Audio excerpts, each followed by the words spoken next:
Assalamualaikum warahmatullahi wabarakatuh. Perkenalkan, nama saya Abdullah Sidik.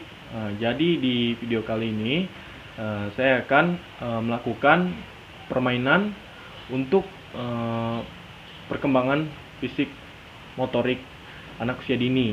Nah, yang dimana permainan yang saya akan lakukan khususnya untuk umur 7-8 bulan.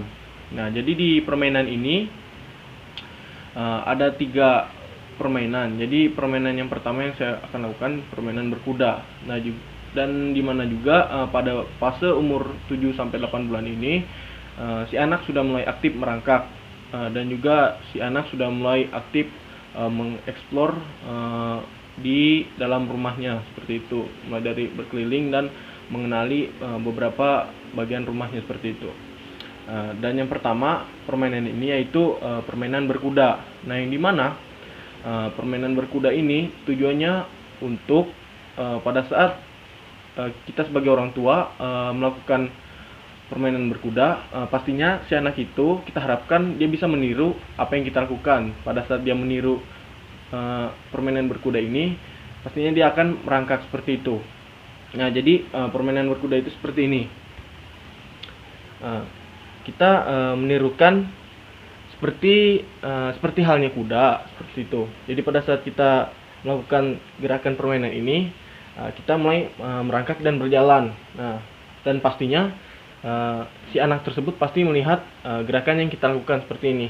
Nah, pada saat si anak sudah melakukan gerakan ini, usahakan kita harus memantau terus si anak tersebut. Nah, pada saat dia sudah mulai memahami gerakan tersebut, mulailah kita berikan dia rintangan seperti bantal ataupun guling seperti itu.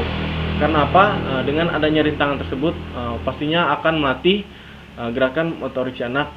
Pada saat kita memberikan rintangan tersebut, pasti dia akan berjalan melewatinya seperti itu. Jadi kita memberikan dia rintangan, misalnya dia dari sana, kita di sini menunggu dia. Jadi pada saat dia ingin ke tempat kita berikan rintangan bantal atau guling seperti itu. Mungkin itu penjelasan untuk game yang pertama. Oke, selanjutnya kita masuk di permainan yang kedua, yaitu permainan hide and seek. Yang dimana permainan ini yaitu mencari dan menemukan. Nah, yang dimana kita sebagai orang tua di sini menggunakan beberapa barang yang ada di rumah kita. Barang yang digunakan tidak terlalu banyak. Bisa menggunakan kardus sebagai objeknya, bisa juga menggunakan mangkuk, dan juga bisa menggunakan diri kita sendiri sebagai objeknya seperti itu. Nah, jadi di sini saya menggunakan 3 mangkuk seperti itu, dan juga ada sendok yang saya gunakan. Tapi di sini dengan menggunakan 3 mangkuk ini kita menyembunyikan sendok ini dalam 3 mangkuk ini. Nah, pada saat kita menyembunyikannya,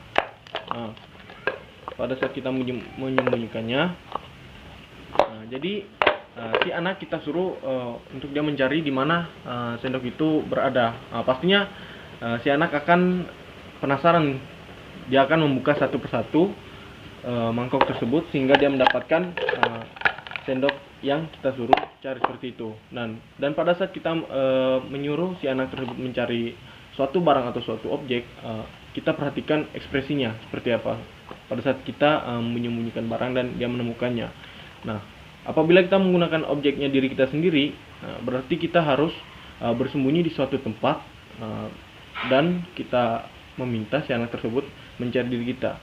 Pada saat dia sudah menemukan kita lihat ekspresinya seperti apa. Apakah dia panik ataukah gembira pada saat kita bersembunyi, dan pada saat dia menemukan apa yang dia inginkan seperti itu.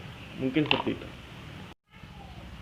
Baiklah, selanjutnya kita masuk di permainan yang ketiga, yaitu menciptakan bunyi. Nah, di mana tujuan dari permainan ini untuk melatih pendengaran si anak, rasa dan rasa sebab akibatnya dari kita membunyikan suatu barang tersebut.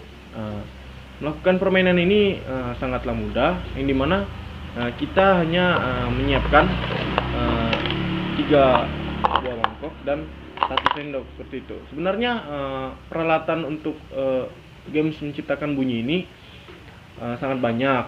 Boleh dengan menggunakan mangkuk, boleh juga menggunakan kotak seperti itu. Jadi kita menggunakan peralatan ini Halnya kita seperti menciptakan bunyi.